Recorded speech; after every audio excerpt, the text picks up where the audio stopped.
stores and some restaurants. It's kind of, I don't know, I guess you could say sells, you know, we sell things and stuff like that. I think it was like 6,000. It says it right here, I think. Yeah, this is the queen, right? The queen size bed? Yeah. Yeah, it's 6,300 and what? No, wait, 6,900? Or do y'all have an exact price? 3,000? Well, 3,000. 3,900, roughly. Yeah, I guess with tax. That's the 3-year on finance. Do y'all get an idea on the pricing per month? Yeah, we can figure it out for you. That says 3,498. Is that what you're talking about, the ballpark figure? Yeah, so I was telling you, you get $300 off. So it's 3,000. So you're dealing with something, or is it even connected? I hear it clicking. Yeah. There it goes. Okay, that's what I was looking for, because I have an injury of this ankle right here. So I sometimes will sleep with a pillow. My feet. Okay. Does it bend, or does it just go straight like that? Like, is it going to bend? That one bends. Well, with no weight on it, yeah, it just kind of goes straight like that. Okay, so it just kind of elevates. Aha. You record stuff? So I talked to one guy. His last name is Angle, and he showed me some stuff on a $3,000 bed, which is not the same as a $6,000 bed. But Angel has a bad back, meaning she was born with spina bifida. So we have to have Tempur-Pedic, or we have to have some type of bed. We usually go like the sleep experts. They have a computer that monitors, like, it basically gets all your, I don't know the name of it. He said it earlier. It's like points in the body, the points in the back and stuff to help her. But she actually helps. And I spoke with her first, so if we do go with a $3,000 bed, then she'll get credit. Her name is Jen, as in G-E-N. And the last name is right here, Zatkoff. She's very nice. She is Catholic, but I'm okay with it. She seemed a little bit influenced by the Protestants. But they're pretty nice. My college professor that taught me acting, he sold mattresses for a living. That's what he did for a living. He used to talk about it all the time. But anyway, a movie I highly recommend, Niagara.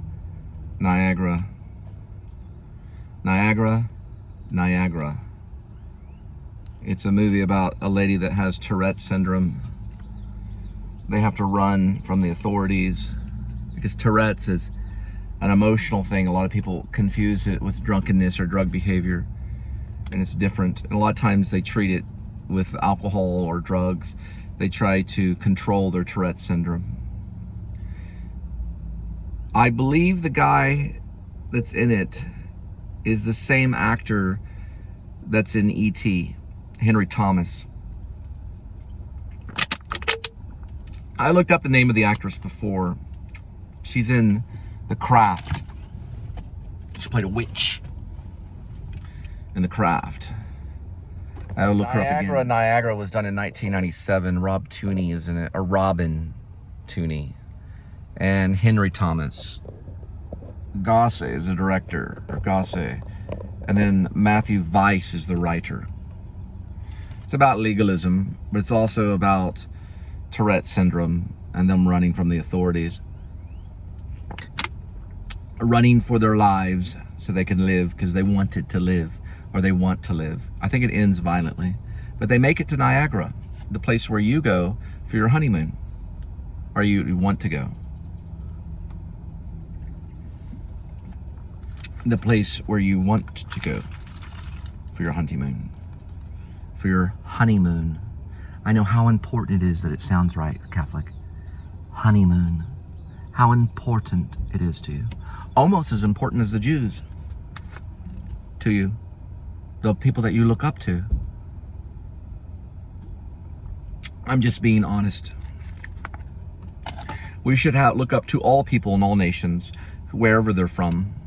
We should like more than just Apple. We should also like Samsung and Google and all the other people that compete. We should like them all and treat them about all the same. We should treat the handicap just as we treat the king. We should treat the handicap exactly how we treat Ryan Gosling. We should treat the handicapped people exactly how we treat Bradley Cooper. We should treat people with disabilities exactly how we treat Steven Spielberg, although I know Steven Spielberg is not treated as well now as he used to be when he was younger. But we should treat people the same. The same, all right? Because we know what good is. Good is good. We know that. We know there should be equality. We know these things. There should be equality among all of us. That's what Jesus teaches. Now I'm going to show you Marty Leonard Chapel. And my message to Bob Gosse, who directed Niagara in 1997, known as Niagara. My message to him is they do not serve beer in hell. It's one of your movies. I hope they serve beer in hell. They don't.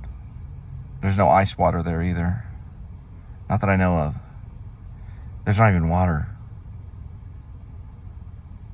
It's a complete detachment from spiritualism. Exactly what you want. It's a complete detachment from God, as if God's not even there. For a while, unless you beg for Jesus Christ to take you back. So Melissa Ann Leigh Poliniuk, who is trying to produce many series and stuff like that for like Netflix or whatever, she has a religious, I don't know what you call it on Facebook, a religious, she posts religious, I don't know, messages, and you cannot share it. You can only send it to people within Messenger. But right underneath it, you got something about a Hollywood movie, and you can share that. But on hers, it only allows you to send in Messenger rather than share. I was going to share her message on my page. But you know what I'm going to do is I'm going to photocopy it. I'm going to screenshot it because this device allows you to screenshot. Beat that one, Zuckerberg.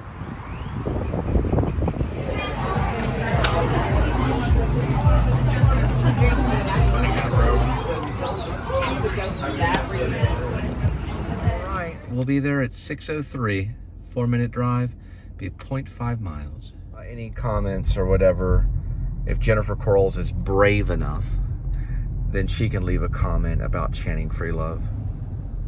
Because I know she murdered her in her heart, but she wasn't tied up in it. But she, you know, if we had spiritual detectives, we'd have someone go and pray with her to get her out of the Catholic Church and all of the bondage from the Catholic Church.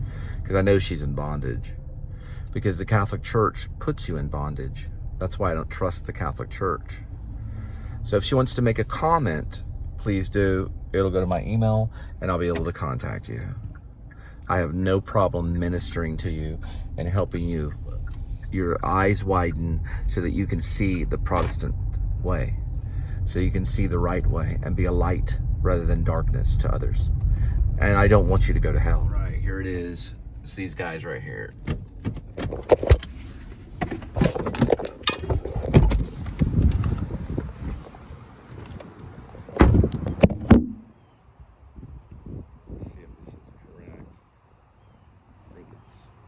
Trunk open.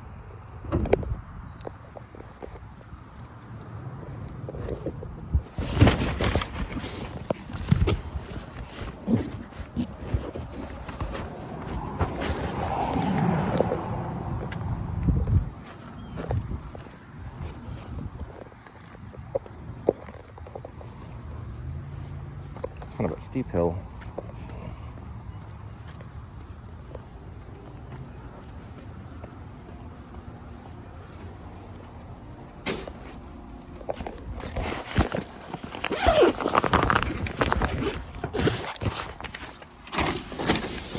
Kids Quesadillas coming up. All right, we're going to HG Supplies. That's where their toilet paper is really soft and they have steak and hamburgers and french fries. All right, HG Supplies. They've got like 4 or 5 restaurants, Fort Worth and Dallas. That's where they originated. They usually have tons of copyright music. So you walk in and you're like, whoa, Copyright overload. I need to clean the camera. It looks all misty. Anyway, we're going to HG Supplies. We're going to pick up your food. And then we're going to drop it off at your doorstep. And welcome back to the Please Subscribe show. And that's Critter the cat. He rides with me rather than Edmund the cat, which Edmund is a post office guy. It looks like Spike Lee. He just walked by. Edmund the cat. I don't agree with that choking on Subway. I know it was a citizen. There's a white guy choking a black performer. He killed Mr. Lonely. We watch Harmony Korine. We don't like that. He was probably mentally ill, but that's, you know, I know the guy was scared. They're both scared. That ain't legit. Citizen or cop, it's not legit. He could have ran off. I know he was stuck on the subway. My God. New York is scary. You get stuck on these subways. It gets scary. I had one of the subway doors like almost crushed me. Danny Whitworth was with me. We were auditioning for the Actor Studio. And part of me was inside the subway. The other part was my bag didn't go through, so I had to jump back in to keep my bag. I said, Danny, I'll meet you at the next stop. You get stuck on the subways. It gets scary. There were people around him trying to tell him to stop. He was scared. It wasn't like the George Floyd killing where it was, you know, done by an authority figure, but it was done by a scared citizen, and that was just a performer. He was probably putting fear in the guy, or something was going on.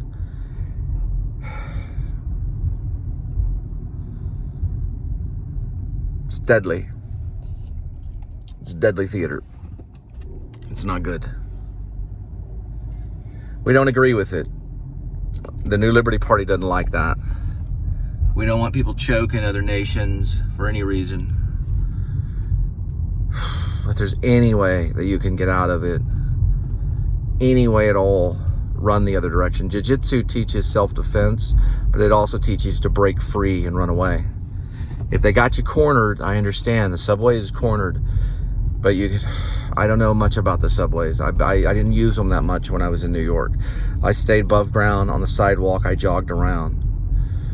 But I did take the subway a few times, and I kept to myself, and I just kind of looked down. I didn't make any eye contact with anybody.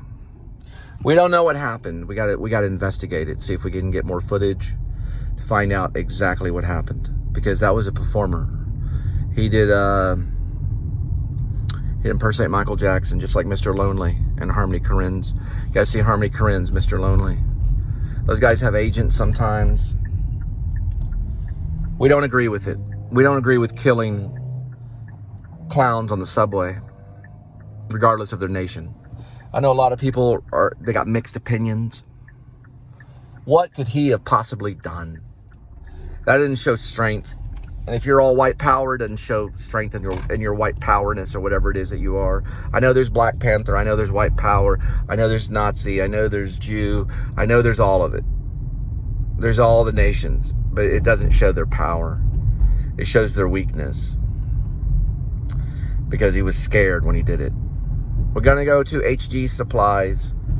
Sorry about all the hell talk to my friends. I don't really mean it.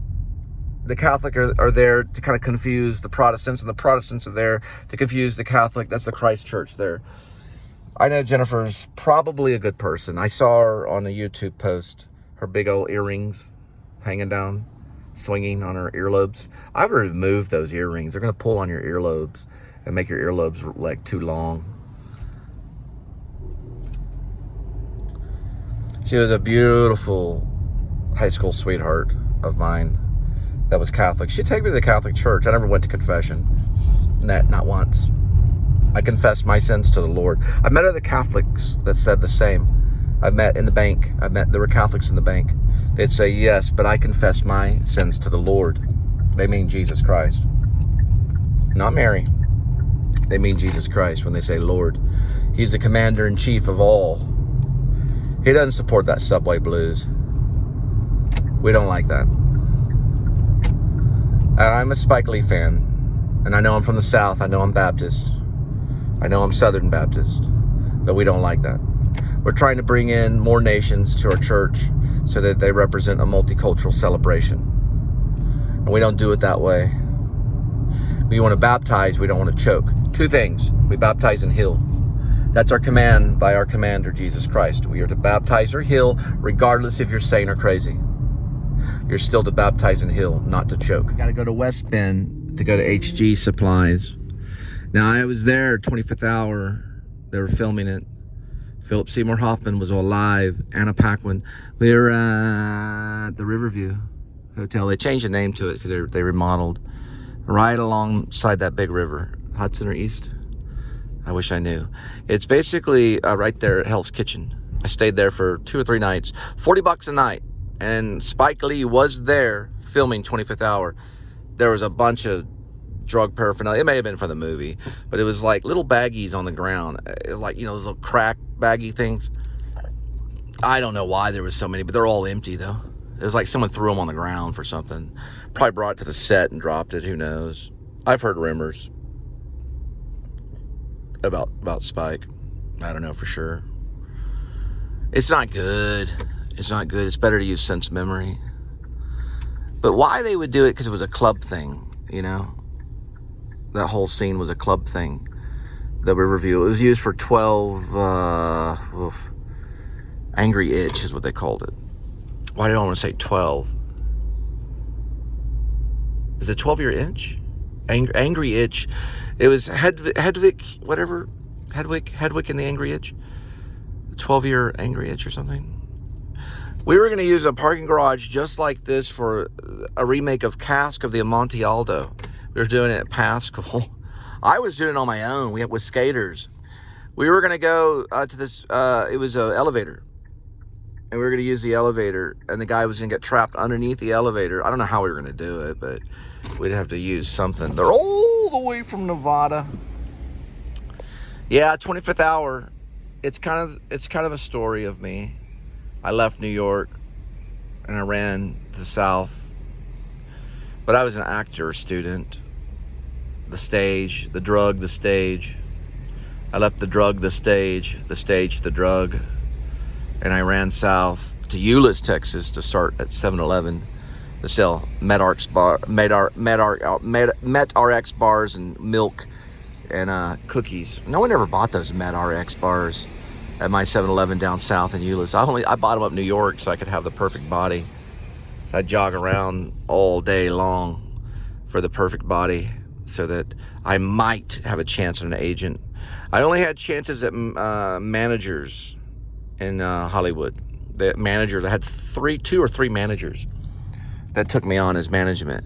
But when it comes to the agent, they usually get you whenever they're already wanting you, whenever they want you already. The agent usually gets you when you're already pretty much wanted, and then they get you the job. And here is your role. Then you call your manager and say, well, what am I going to do now? They go, we're going to take a cut. We're going to make sure you get that money. We're going to get in touch with that film company, blah, blah, blah. And then that's why you have a manager, to make sure you get paid. The manager oversees you. I was with Marathon Management, the same group of Jack Nicholson. It's a true story. Yeah, Jack. They've been using the Marathon Management as long as the Martians have been here bouncing radar beams off the moon. Anyway, I got to pick up some food. I'm going to get a longer shot. Actually, a higher shot.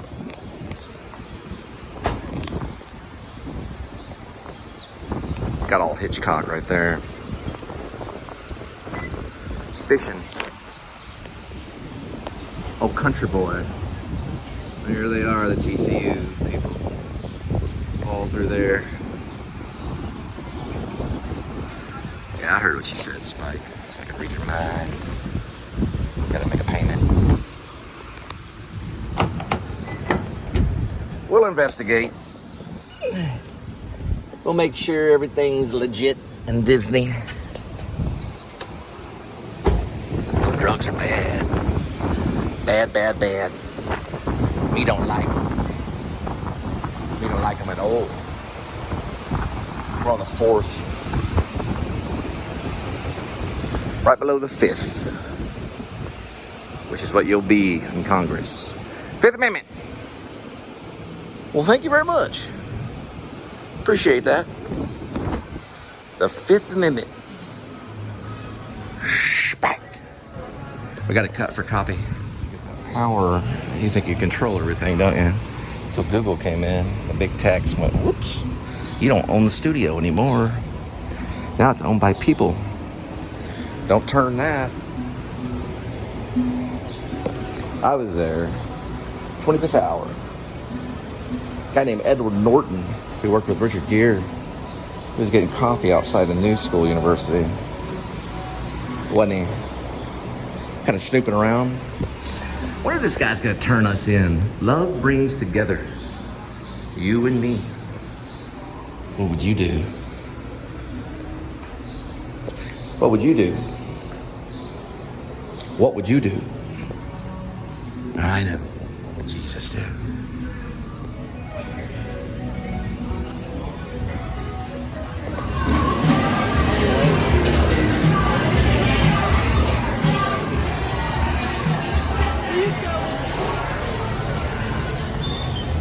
Got some Rolling Stones.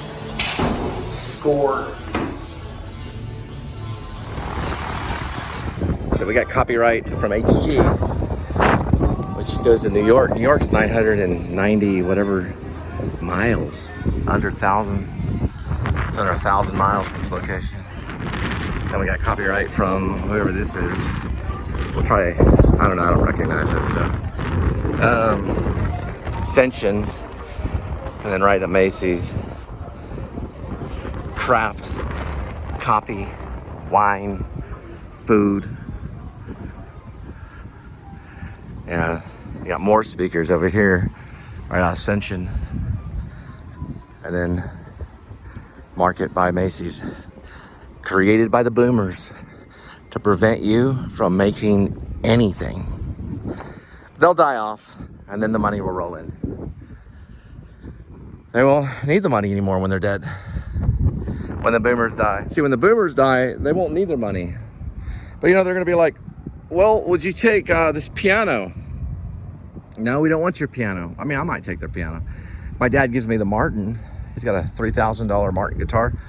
He sold one of his old guitars to one of the members of Crosby, Stills, and Nash and Young. I don't know which one though. No, I'm sorry, Buffalo Springfield. Yeah, he sold a session player, Buffalo Springfield, I think, if I'm not mistaken. I gotta put this in for 20 minutes. I'm taking a little walk along the Trinity, as in the Father, Son, and Holy Ghost. Time comes and then you finish up college and your body is perfect and you're ready to go for the corporations. And they use you for a while and you realize, man, I don't have time for my workout, but they're paying me 6 figures. A few years go by, you have a couple of kids, whether you be male or female, you still have the kids, you get to experience it. Like, wow, that corporation really has treated me well. Put on a little bit more weight, maybe 5 pounds more that next year. So instead of weighing 180, male or female, doesn't really matter. Then you weigh 185. And the corporation works you another 3 or 4 years. You're up in the office in the cubicle, you're typing. All of a sudden you get on the scale and you're at 200 pounds. Wow, this corporation really loves me. They get my tummy going and everything. I'm feeling good. The kids are doing great. Kindergarten. 3 or 4 years later, you're still at the corporation. But that was a hard year because your wife only almost left you. She talked about it and it scared you. So you thought, well, I'll stop by Jack in the Box more often, so I'll even do better at work and make that extra bonus, which you did because you ate more. So they gave you more money. I've done it before. All of a sudden you wake up, you're pushing 220, as in pounds. You're like, wow, this corporation really loves me. I came out of TCU, that whole area, I studied. I've got my 3 kids. And now I'm pushing 220, and it's barely been 10 years, and my kids are doing good in junior high. A few years go by, your kids are getting ready to high school, and you're pushing 230. Honey, what are we gonna do? And then finally, your son graduates, your daughters graduate, and the kids go off to Ivy League, one to Harvard, one to Dartmouth, one to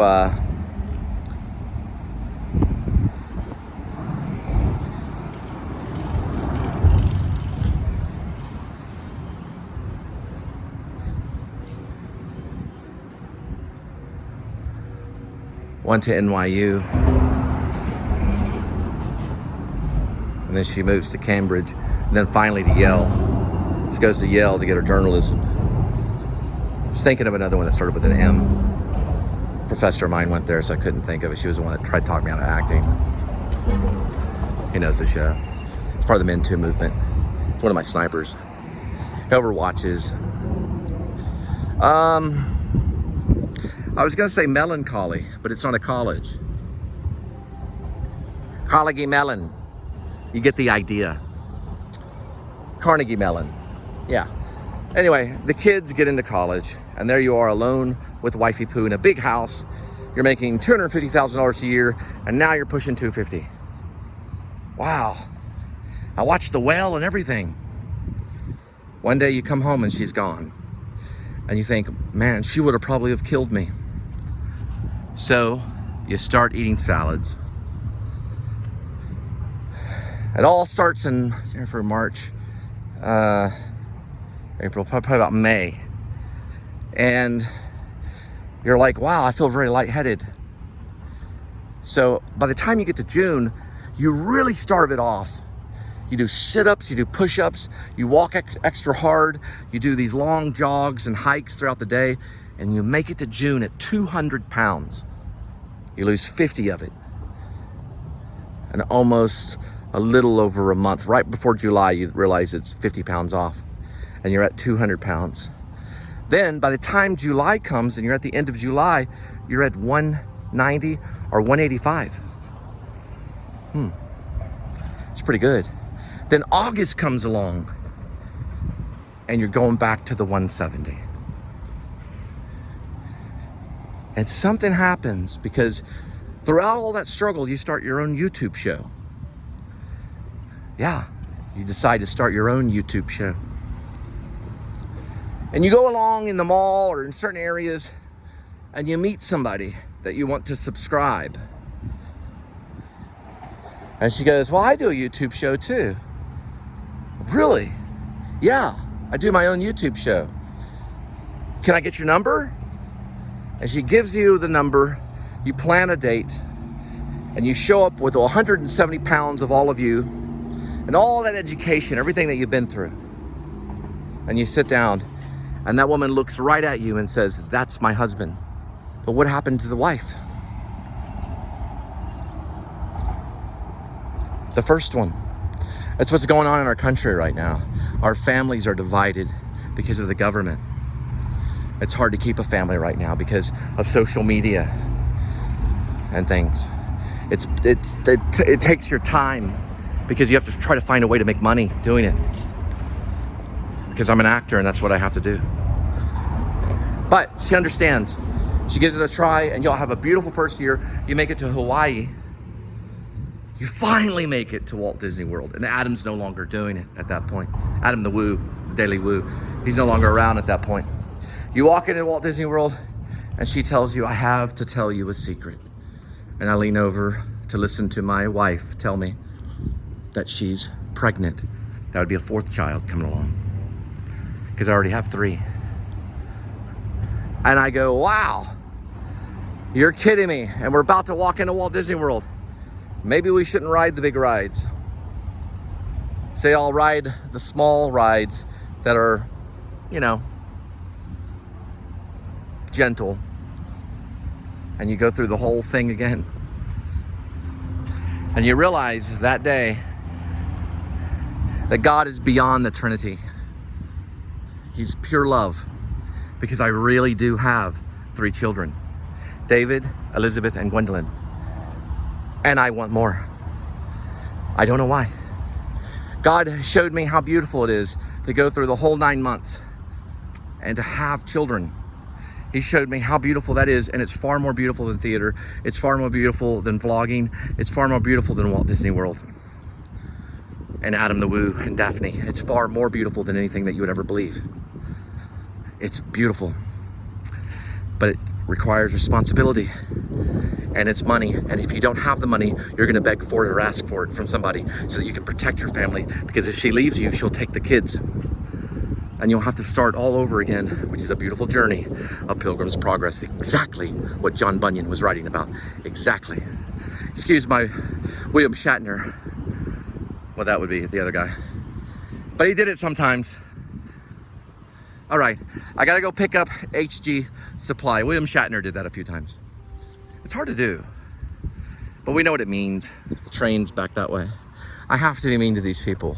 It's like a punching bag that I have to get out. And then once I get past that, and I'm better, and I no longer use them as a punching bag, and maybe I go to the gym and use a real punching bag, then I'll be better. Because they can say, oh, he's lowly. There goes Jesus with all the lowly people. Why did he do that? Well, he yelled and screamed at the Pharisees and Sadducees. And he told the Roman soldiers, he said, well, your baby will be okay. Just go home and check on it. Your baby will be fine. And the babies are fine. The kids are all right, as they say. The children are fine. Sure, you can use me. I don't care. I'll be okay. I was taught by some great people. Sorry I made fun of you, Harvey Keitel. Sorry, Martin Scorsese and the Catholic thing. I had to find something radical. I'm sure they'll understand. They made fun of plenty of their time. You can ride those bikes if you want to. Not Martin Scorsese or Harvey Keitel. They'd probably fall down and bust something. They're doing okay. Don't worry about it. They're like, Cole needs to learn to respect others. Where's this coming? Like right from the Irishman? It's about respect. You had an Italian guy play someone like me. I'm Irish, half Irish, the good side, then English, a little bit Apache. Maybe from all that, I'll do a Clint Eastwood and just do a smile.